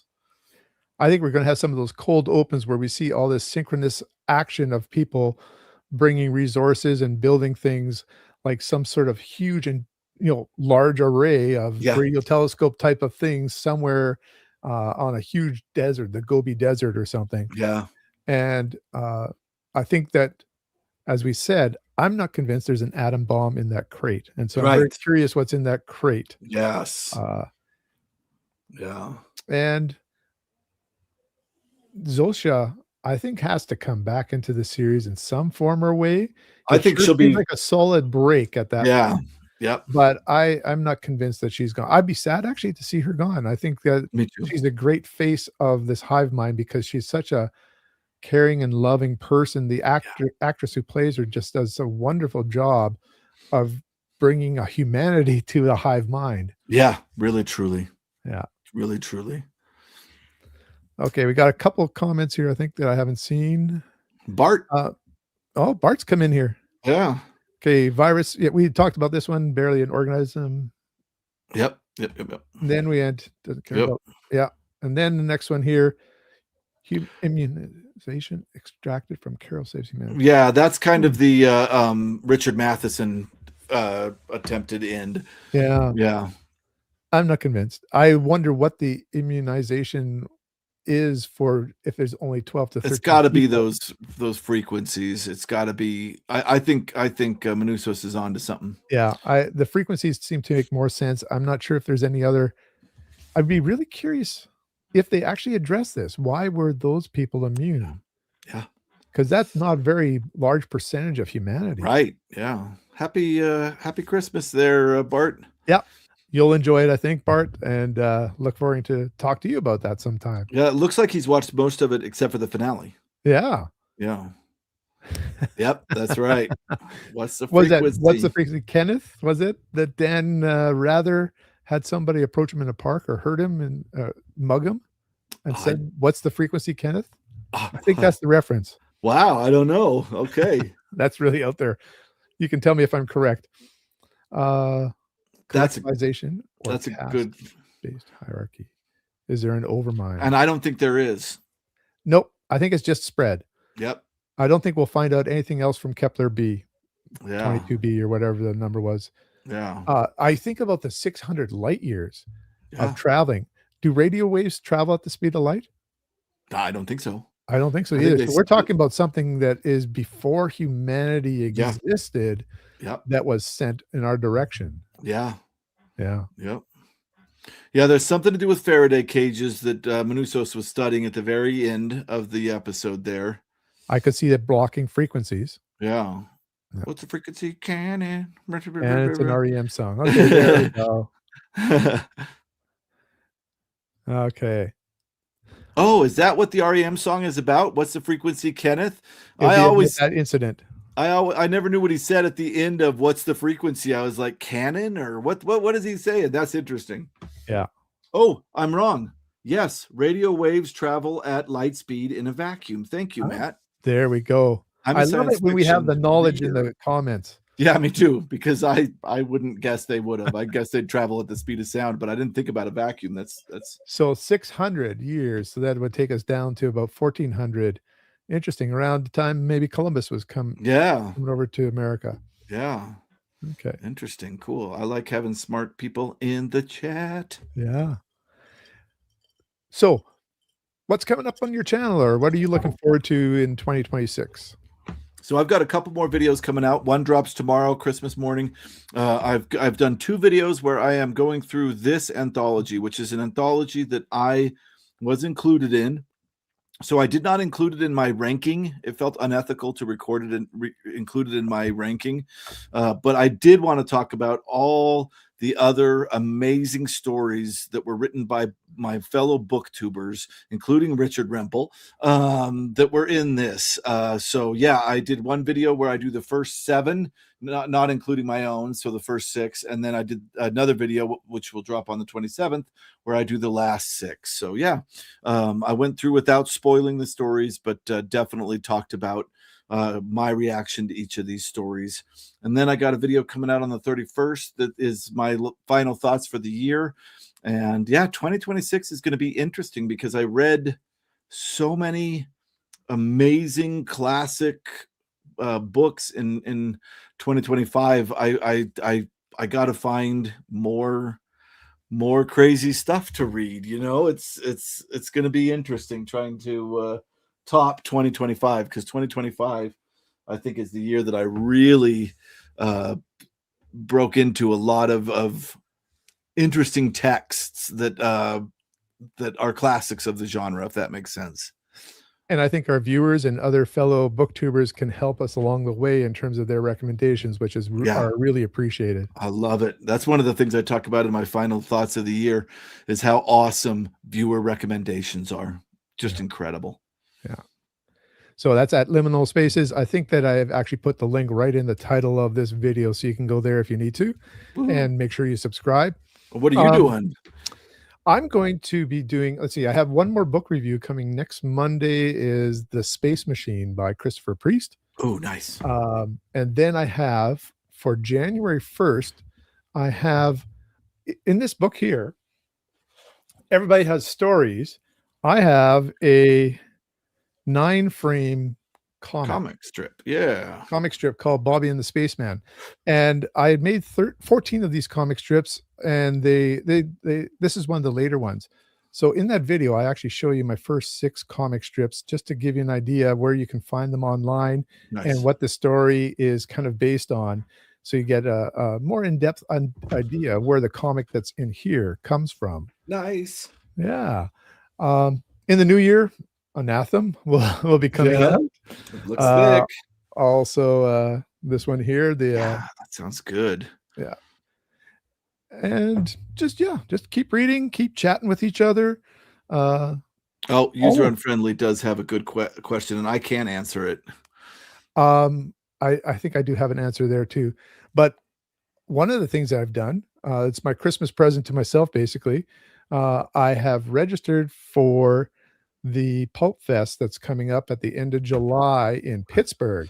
I guess I have to do that join now. A lot of other booktubers there. I think I have to do that too then, huh? Do we have to start thinking about that already? I just did it. Yeah. I don't think you have to do it this early. I don't think that, I've got mañana yeah, it's over half attitude. a year away. Yeah. Yeah. Yeah. But just to let people know, if you're interested, I will be there, actually, and my wife as well. So, we look forward to seeing a lot of people and Yeah. getting I'll be together there. again with Chris. Yeah, I'll be there. Yeah. I might ask you to pick me up at the airport. And we'll be driving, so that'll work. Yay. There's somebody who had recommended a bookstore on the way in Minneapolis called Uncle Hugo's or something like that. If people have Oh, bookstore recommendations from Winnipeg, Manitoba, Canada, down to Pittsburgh, love to hear it. yeah. I know on my way up, I'm gonna go to Toronto after this. I wanna stop at, John K. King in Detroit, one of my Oh, favorite bookstores I've ever been in. So, wow. Okay. there we go. I didn't think I was gonna be talking about that, but here we go, and that's something I'm really looking forward to. I Yeah. think we should get back to these. Yeah, we got some We got comments. some people here who they Good. talked about that. Good, good, Radio good. and light is the same, just a bandwidth of light. These guys are so much smarter than I am. Yeah. Carol could ask about the previous iteration. That would be one of my curiosities. She does, I Is it a think. planetary hive mind?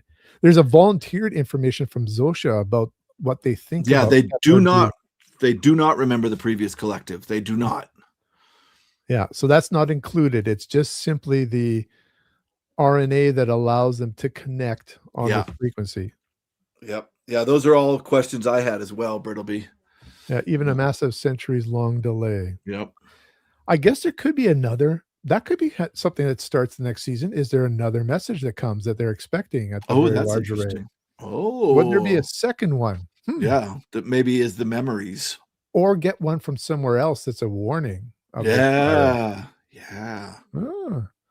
Signal to noise ratio induces errors unless using self-correcting algorithm. I'll trust you on that. I will too. Weird frequency. I bought it and read the first story. Oh, you All read right. Jake's so far. Nice. Thank you, Buteco. Yeah. Yeah, from Pulp Yeah. Boredom. Sherlock Holmes in space. I just saw on Discord, Jake said that he's very busy with the Christmas season, of course, and family. So he's got to get back to work on that in January. So not right away. Yeah. Yeah. It's weird how much we have to change the format in order to The format's changing here. the format's changing on my camera. Yeah, it's amazing how much he has to change the format in order to be able to do that. Mm-hmm. So yeah, it is a lot of work for him to get that Kindle version ready. I can't imagine how many hours Jake put into this. So being the many. editor. So many. Yeah. But it's doing very well. Jake on that. Yeah. Yeah, it's doing very well. We're very proud of it. Yeah. And yeah, I'll just put a plug. I have a website, vintagesf.ca. That's for Canada, vintagesf.ca. And I have a listing of all the videos that I've created for this channel. But then after that, I have all the different comics that I used to create before that as well. I always sort of have this urge to be creative. And so these are the two ones that I've been sharing with people. Yeah, absolutely. Yeah. Pleasant surprise to Brittleby. Loved almost all the stories. Didn't know Jake could share it off. Yeah, we let him write every once in a while. We'll let him do it every once in a while. Yeah, it was a surprise for me too. That's why I made the video that is coming up in 2 parts, because I was just blown away by how good all the stories were in it. So creative. I just gave the little blurb that Jake put to the stories. I just did that for all those stories before sharing a little bit of the comic that I did. Yeah. So it's not a review that I have there, but I'm just telling you a little bit about the stories that there are within. Yeah. It's, it's one of those ones, I don't know how you did the reviews, but it's one of those ones I don't want to necessarily say which stories I connected with the best. Yeah, I don't. These are our buddies, and so it can't be the same kind of a review. So everybody, it's not, and that's why I didn't rank it either. Yeah. But it is. I did mention that there were certain ones that were my favorites. Yeah. Okay. And I wasn't worried about doing that just because everybody knows my taste. Mm-hmm. So everybody knows I'm going to gravitate to the weirdest ones, and I did. I totally gravitated to the weirdest ones. But I will be honest, like if I could put these in order of worst to best, but even the worst one, in my opinion, and I hate using that word worst, even the one that was my least favorite, was still absolutely incredible. I don't think there's a sour note in here. I I found it really so don't. surprising that Yeah, everybody really contributed something that was interesting, yeah. fascinating at times, and sometimes I just was blown away by the skill level that it was delivered Me in too. too, me too. Yeah. Nick from the Book Graveyard has been talking to people and saying, you know, a lot of people from this anthology should be sending their stories into places that, Mm, like Analog Magazine or whatever is called now. Yeah, it's there's a lot of talent in here that I just was blown away by. yeah. It was a very entertaining read. There was no story where I was like, oh my God, this is still going. None of that. And I expected that. I'll be honest. I thought it was going to be amateurish. I Mhm. really did. And boy, it's not. It's Yeah, really not. It went really well. yeah, Really, truly. A lot of talent. yeah. Alright. Yay. Chris, I'm gonna wish you a Merry Christmas, Happy New Year, and, I'm sure we'll talk again soon. Thank you for Absolutely. joining me here. It's really been a lot of fun to be sort of fanboys of a TV series that Yeah. comes out once a week so that you anticipate and are thinking about it. A Yeah. lot of fun. Yeah. Do you know when it comes back? Is it another year or something? I don't think they have started filming. I Yeah. believe Okay. that they're scheduled for filming in your area, Yep. um, sometime in spring, perhaps. Okay. So So yeah, and I we don't got know about how a long year. production I think Apple kinda has their own thing too about when they wanna release something, so even if it's done, it could take a while. Yeah. Yeah. Yeah. Yeah. Well, Uh, thank you for having me, Richard. That yeah, was wonderful. And I hope you have a Merry Christmas. and you too. I'm just looking at comments here, there's a couple more. Weird Merry Frequencies was a very pleasant surprise, loved almost all the stories, and we Oh, yeah, did we that did one, that. yes. Yeah. It reminded me of NESFA. NESFA Press, New England Science Fiction Yeah. Association, has old science fiction authors, collections of their stories or novels, and it's, very interesting. That's an Yeah. interesting I know comment. you love Nefsa I Press. do. I really Yeah. do. Yeah. Merry Merry Christmas, Christmas. Brittleby. Yeah, Merry and to Christmas, user you. unfriendly. And Merry Christmas to you. Let's wave ourselves off here. All right. Thanks, We'll see folks. you next time. Slow wave.